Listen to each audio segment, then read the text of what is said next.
This show is sponsored by HeadNote, helping law firms get paid 70% faster with their compliant e-payments and accounts receivables automation platform. Learn how to get paid quicker and more efficiently at headnote.com. Welcome to the Modern Law Library. I'm your host, the ABA Journal's Lee Rawles, and today I'm joined by Simon Tam, author of the book Slanted, How an Asian American Troublemaker Took on the Supreme Court. Simon, thanks so much for joining us. Thanks so much for having me. Now, this is exciting for me because we have actually covered the case that you write about in this book in our magazine and on our website quite a bit. But for anyone who's not familiar with the Supreme Court case that you were involved in, can you please give us a little bit of a background on that? Sure. So a number of years ago, I applied to register our band's name as a trademark with the U.S. Patent and Trademark Office. However, shortly after we applied, we got rejected because the Trademark Office said that our name was disparaging to persons of Asian descent, saying that the name of the band, which is the Slants, could possibly be interpreted as disparaging. So when we started looking more deeply into it, it turns out that the evidence that they brought to the table was just pretty much all wiki joke websites, things like urbandictionary.com and photos of Miley Cyrus pulling her eyes back. And so we kind of decided to appeal and push back on it. Little did I know that this pushing back would take nearly 7.5 years and eventually go all the way up to the U.S. Supreme Court, all over this idea that, you know, whether or not the slants is actually disparaging to persons of Asian descent, and ultimately whether or not the old provision of law they were citing was actually an abridgment of the First Amendment. So I became aware of your case in probably 2015, 2016, but I had no idea the backstory behind it, how you came to form the band. And that was one of my favorite parts of reading Slanted was this backstory. And one of the things I found really hilarious is that you'd had the idea for forming this band for a long time, but you actually booked a gig before you had other band members. Can you talk a little bit about how you actually came to form the band, the Slants? Sure. Well, in regards to that particular gig, it was mostly birthed out of me looking for opportunities to find band members, because Portland, Oregon, especially when I was living there at that time, was oftentimes called America's whitest major city. So I wanted to start an all Asian American band, but found it extremely difficult to find anyone. However, one day I was invited to actually attend an anime convention. And when I went there, I thought, there's going to be all kinds of Asian people here. It turns out it was just a bunch of geeky white kids who are obsessed with Asian culture, which gave me the idea that, you know what, I'm just going to go home and write them and see what happens.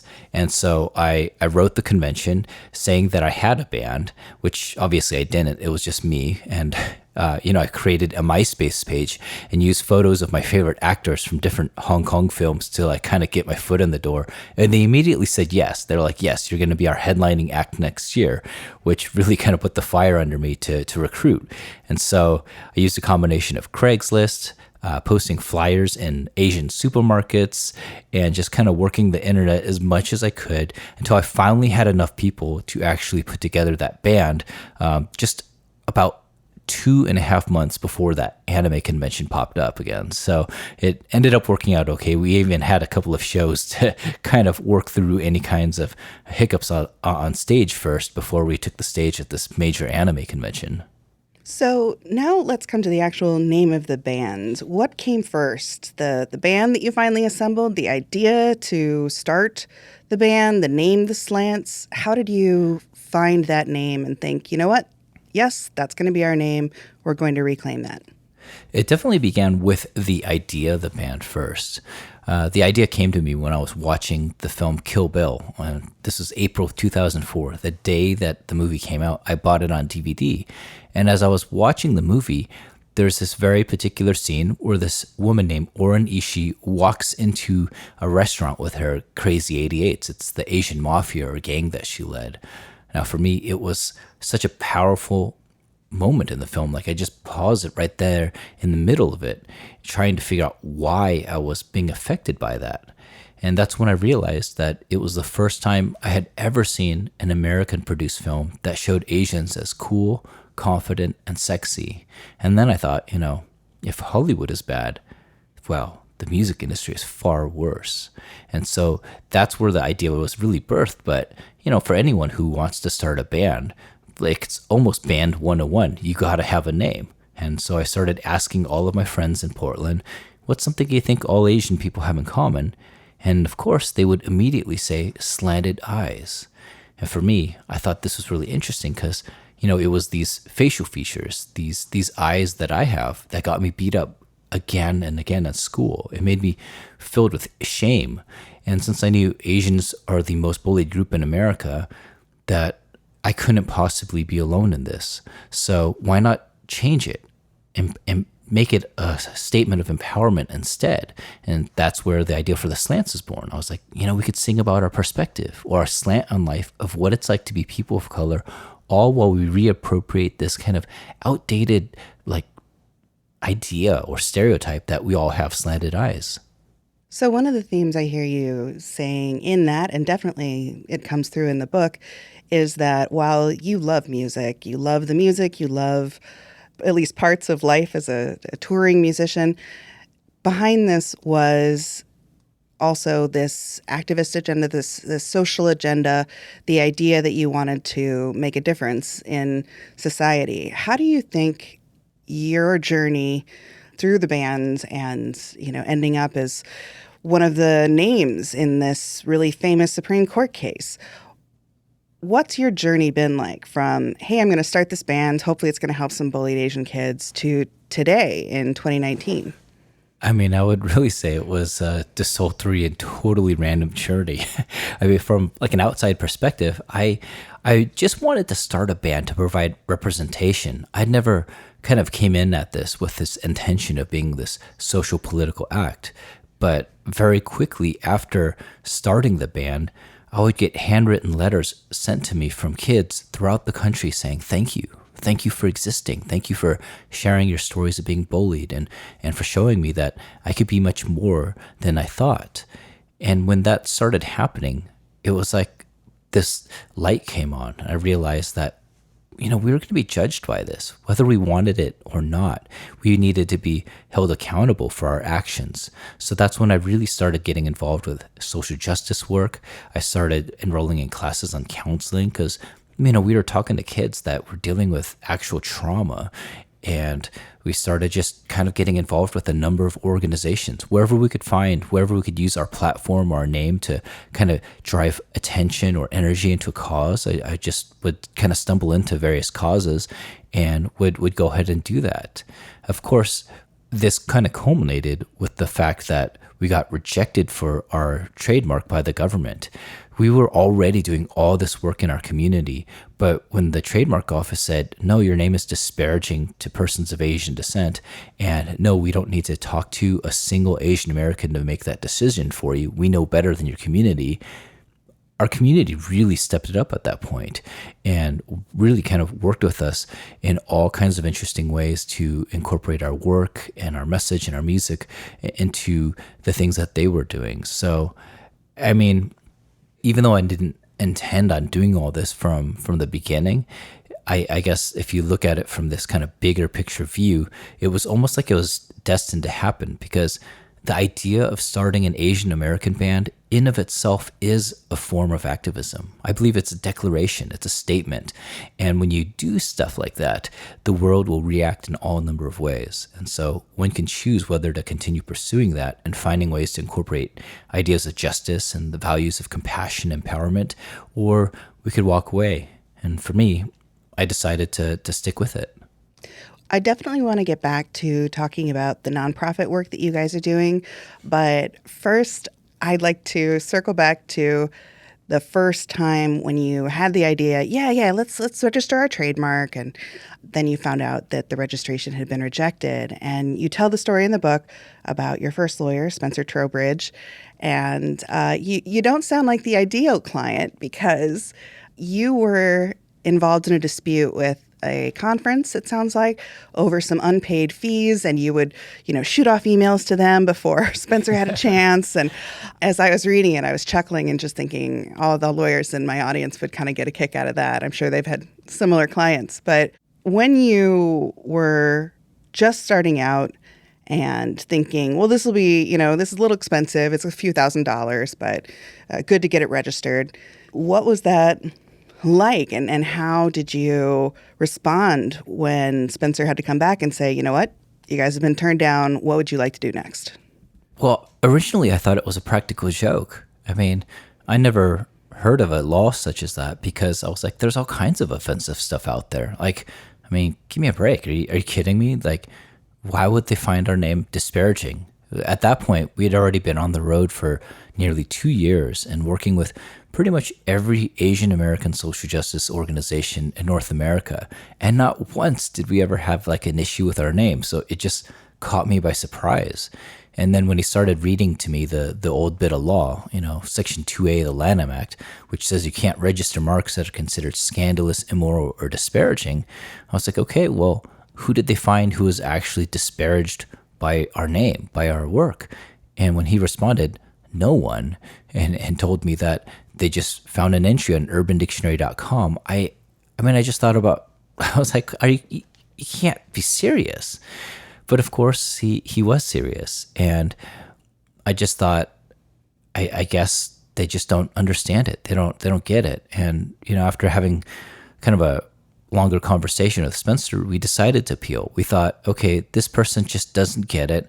But if we show them all of our relationships with our community, if we get executive directors of numerous Asian American organizations, like prominent leaders in our community, and send it their way, then they'll have to see it from our community's perspective. Of course, that was a bit misguided. It was, I think, a bit naive, thinking that, we'll just send them like the correct information and they'll go ahead and register it. But I think that's the most common reaction of the layperson. And you hear all the time lawyers say, I'm telling my clients this is what the law is, this is how it'll go. And they say, but all I need to do is just explain. So I think it's completely natural to think, well, they just misunderstood and I could clear this all up. Give me 30 minutes of your time and we'll be on our way. And instead, 13 years, like 11 years, however long it was. Yeah, it's like I thought we were operating with logic, I'm like, okay, I read the law. I understand it. It's very easy to understand. Here's the evidence. Like, where are we going wrong with this? Why are you using like wiki sites? Where's your actual evidence? One thing I'm curious about is, because you were involved in this case, because this ended up becoming such a big deal in your life, you also ended up spending a whole lot of time with lawyers, both because you're working on this case and also because you ended up having sort of a side gig and you guys would perform at law schools or law conferences and talk to lawyers about your experiences. And what's that been like? What's your experience meeting the people who go out and practice American law every day? What's that been like for you? Oh my goodness. It's funny because I know more lawyers than I ever thought I would. I mean, lawyers and law professors and judges, they seem to be coming my way. It wasn't something I ever imagined I would do, but a few people started asking me to share our story. And then we realized that, hey, we could do this. We can teach CLEs and we could really tell people about our perspective, like all the stuff that's not contained in a legal brief, which turns out there's a whole lot of stuff out there. Like, that story matters. We could tell people about the client perspective of what it's like to be in this major case, like to be a named party in it, and hopefully inform people's work to improve it so that other people don't have to go through a similar experience as we did. I found that the attorneys, they have like some really split reactions. Like sometimes I go in there with my band or I'll go to an event and people will treat me like a celebrity. Like, oh, you're a rock star. Oh my goodness. Like, can I take a selfie with you? And I'm just like, I just wanted to get a trademark. Like, I don't know what you're talking about. And then there's other people who have very strong feelings on the other side who see me as this like racist, anti-Asian person, or somebody was doing terrible things in the law.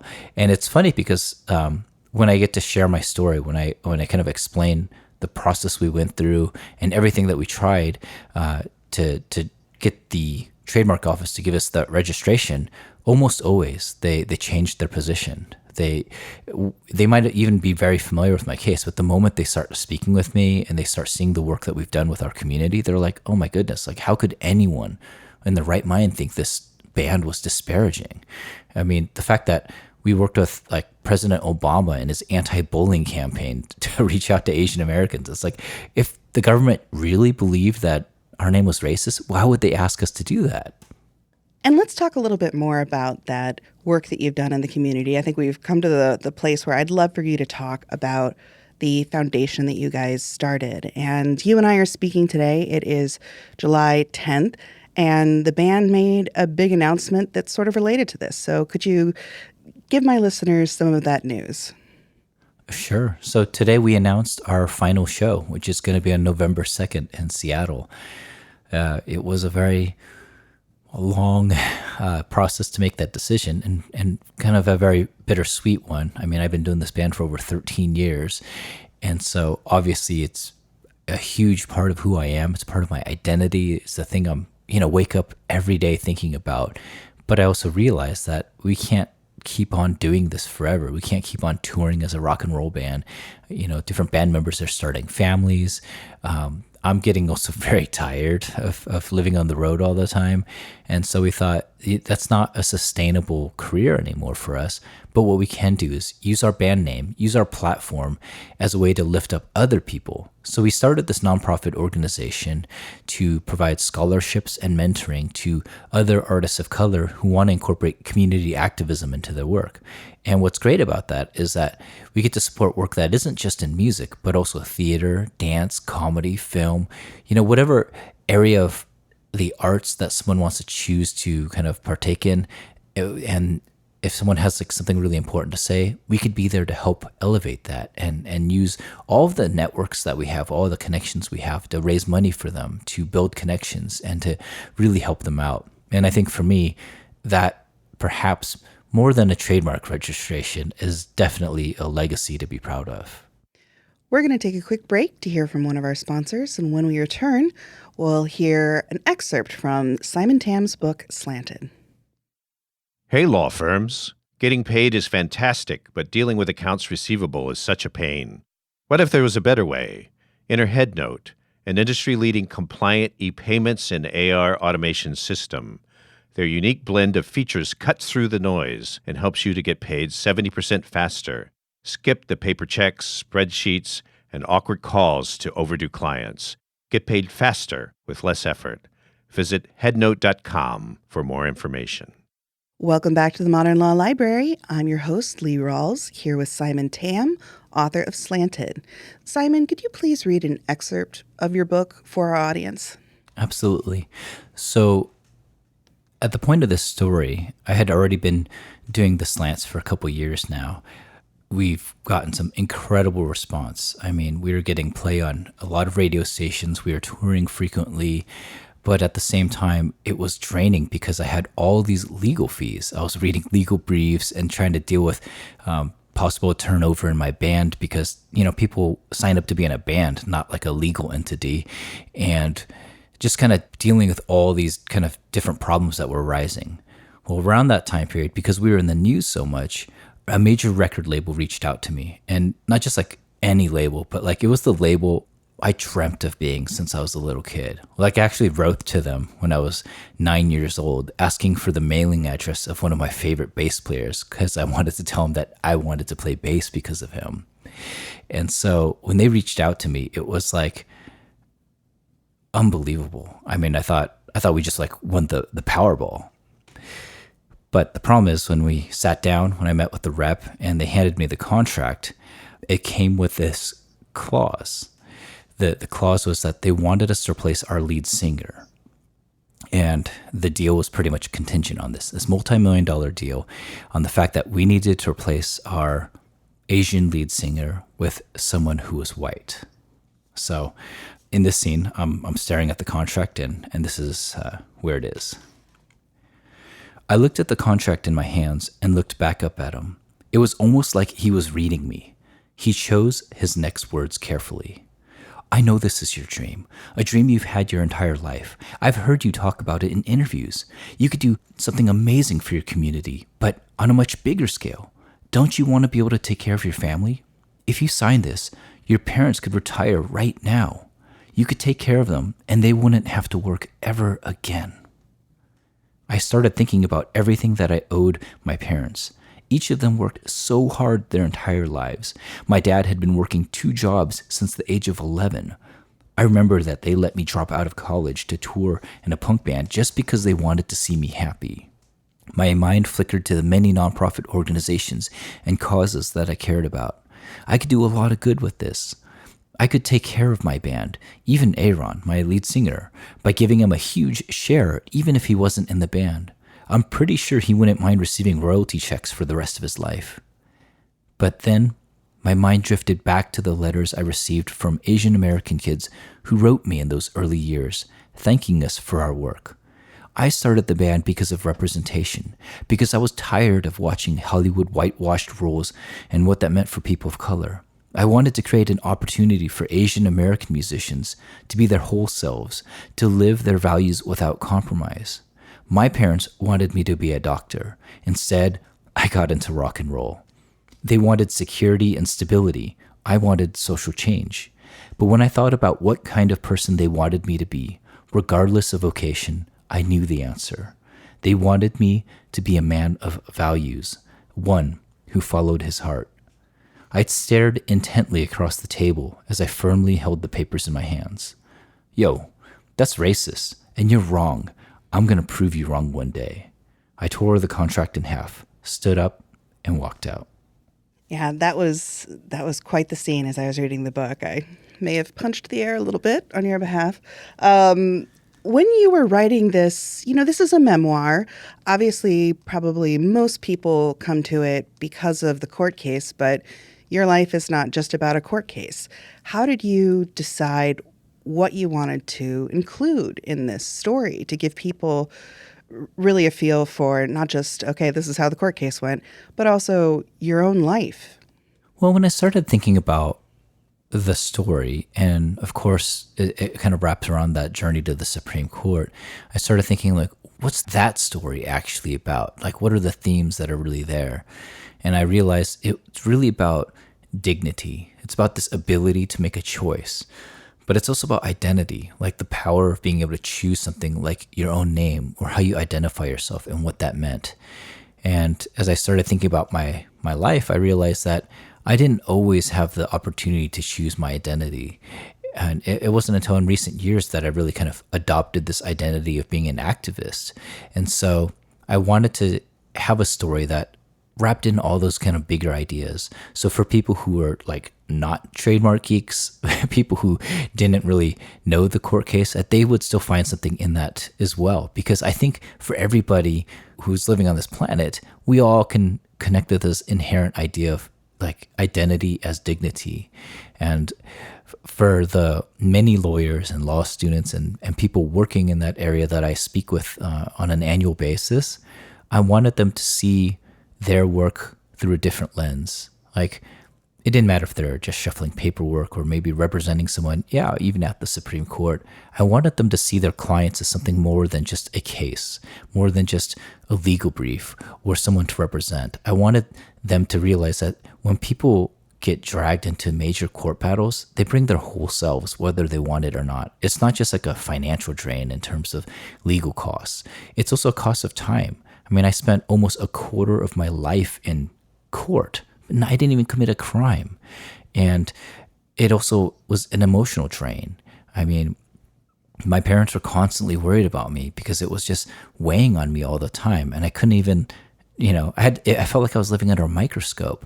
Those are things that many people don't think about when they just carelessly write an article about someone who's in a court case, or when a lawyer or lawyers might frivolously talk about a case. I mean, it's funny because it's been over 2 years now, and I still get articles popping up in my feed all the time about my band and our court case, and they all still say that, or many of them say that I'm the lead singer of the band. And I'm like, I've never been the lead singer. Like, one quick search on Google, and you could find this out very quickly, but they just print it anyways because they assume that, or they'll just print include this idea that, oh, Well, the reason why the trademark office rejected the trademark was because the slants are disparaging, because people were offended by the name. And I'm like, that's careless, because not a single person was offended by our name.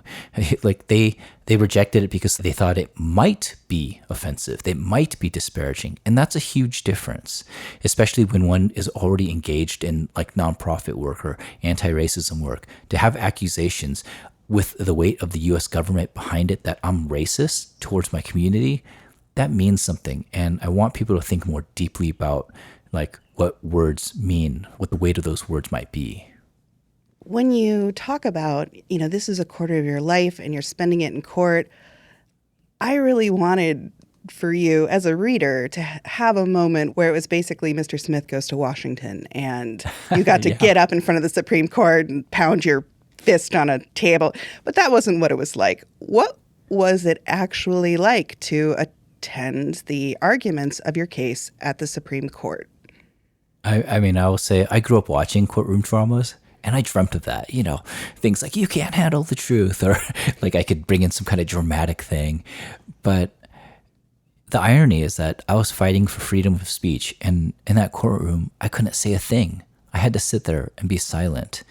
And what I thought was kind of weird is that even though they were using my name and they were using the name of my band throughout the oral arguments, most of the time I felt invisible. I felt like you're talking about a band that is offensive to my community. That's not the band I know. That's not me.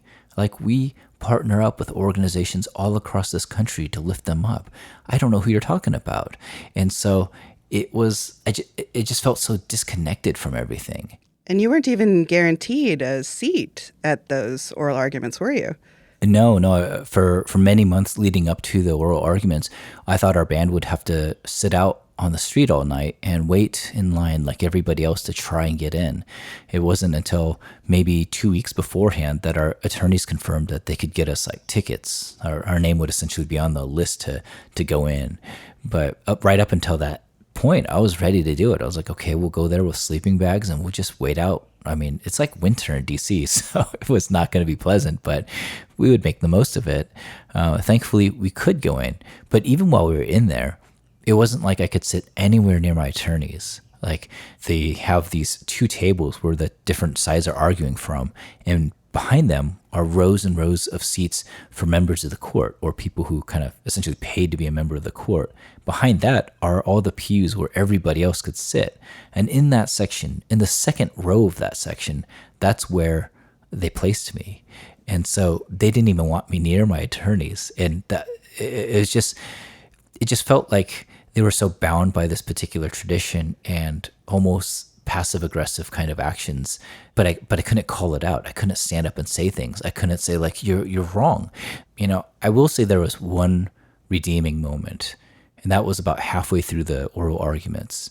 At that point, Ruth Bader Ginsburg pops up and she starts asking the Solicitor General this question. She says, doesn't it matter that everyone knows the Slants are Asian? They're not using the word to disparage, but to describe and to remove the sting from the word. And I remember thinking like, yo, I think I'm in love with the Supreme Court justice. I finally felt seen. But the government's attorney, his response was, well, we found a lot of article on the internet that suggested otherwise. And I wanted to get up and scream, no, you're talking about UrbanDictionary.com, where you're talking about the fact that the trademark office decided to use the language and rhetoric of a white supremacist website instead of listening to our community on the issue.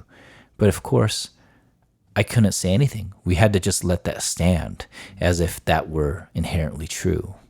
And one thing that I found just a few years ago, and obviously it appears in your book, is when your case was in the news and in the courtroom, everyone kept talking about the Washington, D.C. football team. And as a publication, the ABA Journal has decided to only refer to them as the Washington football team. But their name is a slur. And everyone kept talking about this football team and your band as though they were identical. Could you talk a little bit about why that perhaps wasn't appropriate, how it felt to have those comparisons being made? I'd love to hear your perspective on that. Well, first of all, I never want to be associated with Dan Snyder or the Washington football team. I mean, I feel the same way.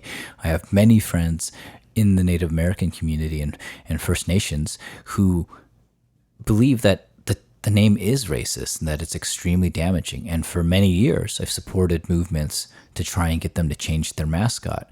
So when we started getting wrapped up in it, I was really confused. I was like, no, we're fighting an entirely different case. In fact, for the majority of the time we were fighting our law case, it wasn't to get the provision of law canceled. It was just for us to get our registration, that with enough evidence, with enough knowledge and everything that we could present to the office, that they'd be like, oh, this band isn't disparaging. Let's just go ahead and give them that trademark. Things got complicated when we got to the federal circuit. There, the court basically decided, we don't care about these other issues. We're just basically going to accept the fact that the slants are disparaging, and we only want to know one thing. Does Section 2A of the Lanham Act violate the First Amendment? And of course, there we argued that, we do believe that it's viewpoint discrimination, that it chills speech, that, when you have something like the First Amendment, you can't have a law like this. Of course, when we started actually winning, at that point, people started getting nervous because they thought, well, if the slants win, that means Dan Snyder's going to win as well, because they were having their trademark registrations on hold for a little bit because they were going through litigation on whether their team name could be canceled or not under this old bit of law. And so that's when people started essentially conflating the two. And, when we won at the Supreme Court, I would say a good chunk of the headlines, at least 50%, did not even name our band. They just say that the Washington football team, or touchdown for Dan Snyder, or all they talked about was a football team winning at the court, even though they didn't show up. They weren't being argued at the court at all. So it's incredibly frustrating because the law itself is actually quite nuanced, and our approach to it was as well.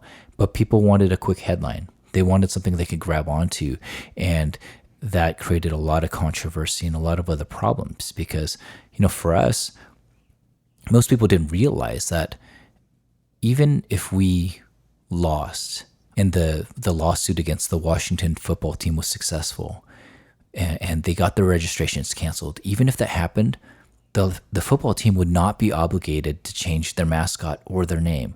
They wouldn't even lose their trademark rights because of all of the brand equity they built up over the years. They could still sue anybody and win easily.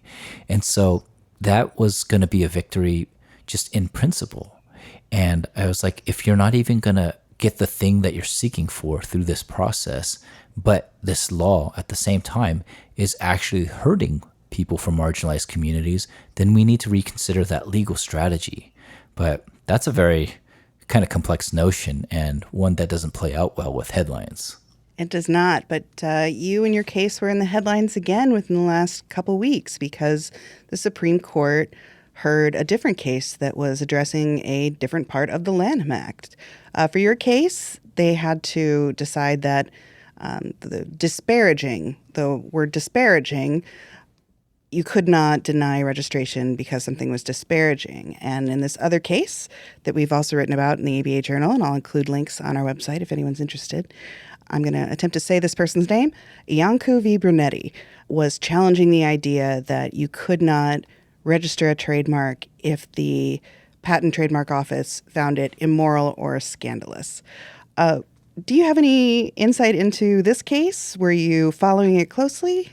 Yeah, I mean, I was following the case fairly closely because it's kind of like the sister case to mine. And in fact, I worked with Stuart Banner at the UCLA School of Law to file an amicus brief in Brunetti's support, because what I saw was the Trademark Office still using this outdated provisional law to basically reject people that they didn't like.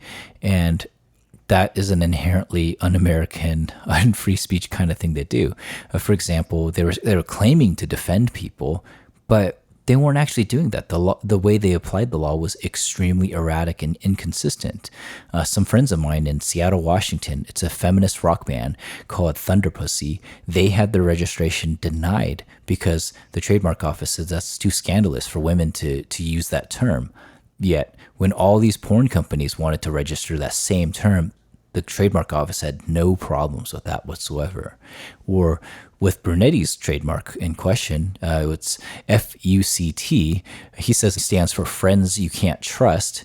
Well, they denied him, but they allowed French Connection UK, FCUK. And they've also allowed dozens of other trademarks that basically are all playing off of the F word. So it was kind of absurd that the trademark office could kind of with any seriousness say that they were applying this law consistently and effectively and, while respecting people's free speech rights. Well, we're reaching the end of our time, but I would love to hear from you. You've written this book, Slanted, and it sounds like you guys have a lot in the works for the future. But looking back, is there a lesson that you took from this experience of a quarter of your life and this case that you'd like to talk about to, say, some of our younger listeners, and any lessons that you think we should all think about when we're making decisions and choices in our own lives? Sure. So I get this question pretty often, surprisingly from attorneys and sometimes judges and law students. But they oftentimes will ask me, how do you win a Supreme Court case? Which is kind of funny because I didn't go to law school. But I always tell them that, it's easy. All you have to do is stop thinking like an attorney and start thinking like an artist instead. You see, with artists and same with activists, we don't think about what's possible. We don't think about the past per se as like a limit for the future. We just think about the kind of world that we want to see, and then we work out the steps to get there. I think we can live in a much more just and equitable society if we stop thinking about what is actually limiting us and instead start working out what is actually possible by embedding these ideas, by incorporating these values into everything that we do. There was a particular moment a couple nights before we went to oral arguments at the Supreme Court that has always stayed with me. And we actually released an album on a holiday, Martin Luther King Jr. Day, right before we went to the Supreme Court. And we decided to dedicate this album to the government. We called it The Band Who Must Not Be Named. And as part of the celebration, we went to the Martin Luther King Jr. Memorial to play some songs and kind of celebrate with the people gathered there. What's interesting is like by the time I was in DC with the band, not a single person was an original member. Like I was the only one who had been there throughout this entire legal ordeal. And so the other band members didn't have the same appreciation or experience that I did. And so I wanted to take some time out for myself. I walked around and kind of meditated on each of the quotes from Dr. King, which are carved into stone throughout the memorial. And my eyes came upon my favorite quote from Dr. King, which is that the moral arc of the universe is long, but it bends towards justice. I remember staring at that quote and thinking, it's true, but that moral arc, it does not bend on its own. It requires patience, it requires persistence, and it requires people who not only understand their rights, but are willing to fight for them. And so my plea to any listener or to anyone reading this book is to think about that better world that we would like to see and bend that moral arc of the universe just a little bit more. Well, Simon, thank you so much for joining us at the Modern Law Library, and thank you to our listeners. Simon's book is Slanted: How an Asian American Troublemaker Took on the Supreme Court. If you enjoyed our program, please subscribe, rate, and review on your favorite podcast listening service.